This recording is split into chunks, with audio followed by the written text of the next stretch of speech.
जय Hind, myself Riya and today we start is topic that is called backbone of defence. आज जो हम लोग डील करेंगे वो हमारे डिफेंस के बैकबोन के बारे में डील करेंगे, यानी डिफेंस सेक्टर जो होती है वो कौन कौन से ऐसे वेपन्स यानी कौन कौन से ऐसे पिस्टल यूज़ करती है फॉर देयर प्रोटेक्शन के लिए।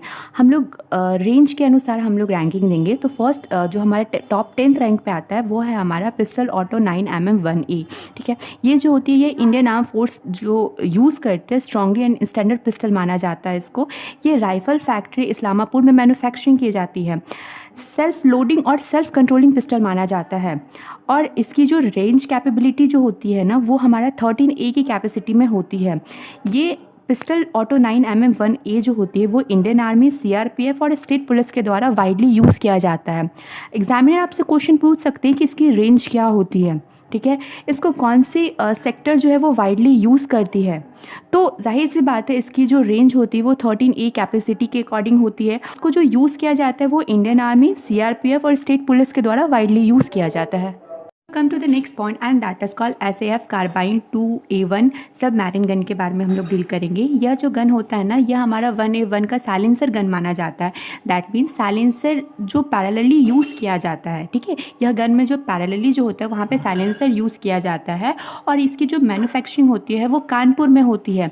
और रेट ऑफ फायर अगर आप देखो तो 150 अराउंड पर मिनट के द्वारा होता है, यानी आप पर मिनट जो है 150 अराउंड आप फायरिंग कर सकते हो। ये हमारा लाइट वेट वेपन्स माना जाता है और ऑटोमेटिकली कैपेबल फायर भी माना जाता है इसको।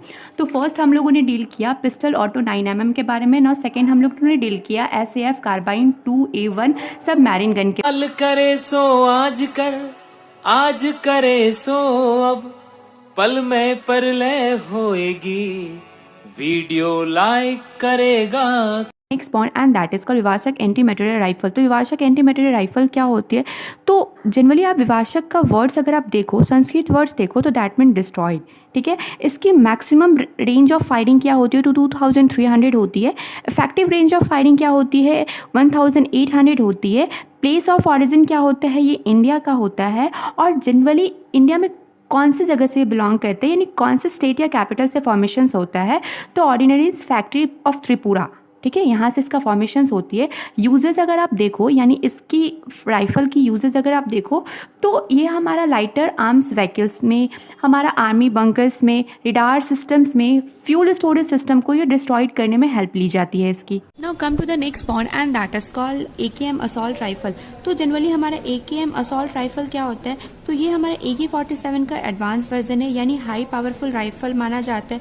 इसमें हमारा अप्रॉक्स 600 राउंड्स होते हैं जिसमें हमारा सेमी ऑटोमेटिक और फुल ऑटोमेटिक आता है ना। और ये जो आता है ना हमारे AKM असॉल्ट राइफल जो होती है ये हमारे ग्लोबली यूज किया जाता है। इसका फॉर्मेशन जो हुआ था वो 1959 में हुआ। Now come to the next point and that is called IMI Galil 7.60 sniper rifle के बारे में हम लोग डील करेंगे। तो सबसे पहले इसका जो फॉर्मेशन होता है यानी इसका प्लेस ऑफ ऑरिजिन कहाँ है तो ये इजराइल में है। इजराइल में हमारा जो मिलिट्री इंडस्ट्रीज है वहाँ पे इसका फॉर्मेशन होता है। ये रेट ऑफ फायरिंग जो है वो 650 के अकॉर्डिंग होती है यानी पर मिनट जो होती है वो 650 के अकॉर्डिंग होती है। और ये हमारा ऑटोमेटिकली राइफल भी माना जाता है। मोर देन 25 कंट्रीज इसके यूज करती है और ये प्रैक्टिस सपोर्ट में भी यूज आती है। ठीक है, और बहुत सारी कंट्रीज जो है एज अ सपोर्टिव के रूप में यूज करती है। Just for example Russian SBD और जर्मन J3 या फिर SGI के द्वारा ये यूज किया जाता है। The next point and that is called AK-103 assault rifle. तो AK-103 असॉल्ट राइफल क्या होता है, दिस जनरली हमारा रशियन असॉल्ट राइफल के नाम से भी जाना जाता है क्योंकि इसका जो फॉर्मेशन हुआ है वो रशिया में हुआ था। ये हमारा स्मॉल आर्म्स डिजाइनर राइफल है। इसकी जो लेंथ है वो हमारा 943 यानी 943 mm के अकॉर्डिंग है और ये हमारा वेरिएंट है AK-104 का। ठीक है, और हमारा रेट ऑफ फायरिंग अगर आप देखो तो 600 राउंड पर मिनट के अकॉर्डिंग ये फायरिंग होती है।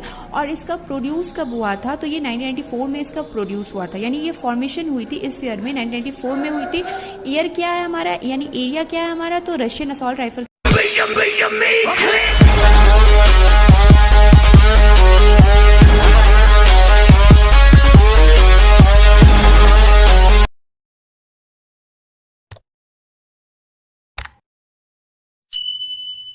everyone, जय Hind, myself Riya and today we start इस topic that is called backbone of defence. आज जो हम लोग डील करेंगे जनरली बैकबोन के बारे में हम लोग डील करेंगे।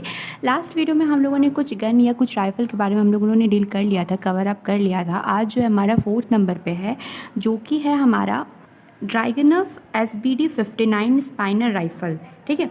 तो जनरली ये जो आता है ये एक हमारा स्टैंडर्ड राइफल इंडियन आर्मी की जो होती है वो हमारे स्टैंडर्ड राइफल मानी जाती है। अगर आप इसकी इफेक्टिव रेंज अगर आप देखो तो ये 800 to 900 मीटर अकॉर्डिंग होती है। फर्स्ट टाइम इसको कब यूज़ किया गया था तो कोल्ड वार जो पीरियड टाइम था हमारा, उस टाइम इस फर्स्ट टाइम में यूज़ में आया था। ये हमारा 10 राउंड डिजिटल बॉक्स मैगजीन के अकॉर्डिंग ये यूज़ होता है। और इंडियन आर्मी की जो मॉडर्न प्लान है, जो हमारी जो डिफेंस मिनिस्टर जो टाइम टू टाइम हमारे प्लान को चेंज करती है, तो उसके अकॉर्डिंग जो मॉडर्न प्लान है उसके अकॉर्डिंग ये क्या होगा, रिप्लेस किया जाएगा। Got it. The next point and that is called NSB हेवनली मशीन गन। तो जनरली NSB हेवनली मशीन गन की रेट ऑफ फायरिंग अगर आप देखो तो 700 to 800 राउंड पर मीटर के अकॉर्डिंग होती है। अगर आप फीड सिस्टम देखो तो 1500 राउंड बेल के अकॉर्डिंग होती है। और अगर आप इफेक्टिव रेंज देखो तो 1500 मीटर, ये एयर का मैक्सिमम कंपैरिजन के तौर पे देखा जाता है, ठीक है।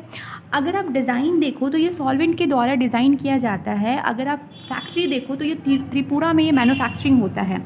ये एयरक्राफ्ट बर्न में यूज़ होता है जो कि अगेंस्ट है हेलीकॉप्टर और एयरक्राफ्ट के अगेंस्ट। अगर आप रेंज देखो, एयर बर्नर के अकॉर्डिंग आप रेंज देखो तो 1500 मीटर है। और अगर आप टारगेट देखो ऐसा ग्राउंड में कंपैरिजन करो तो 2000 के कंपैरिजन में ही आता है। Now move on the another point and that is called Mauser SP-66 sniper rifle.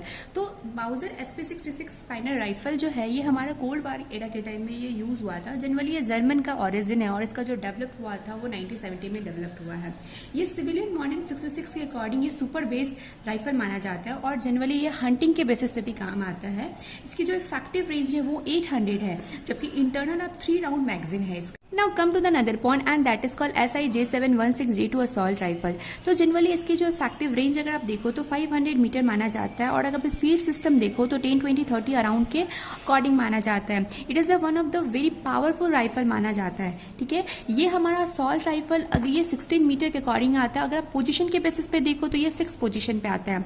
Generally Indian army को ये सप्लाई किया जाता है 6 आवर फैसिलिटी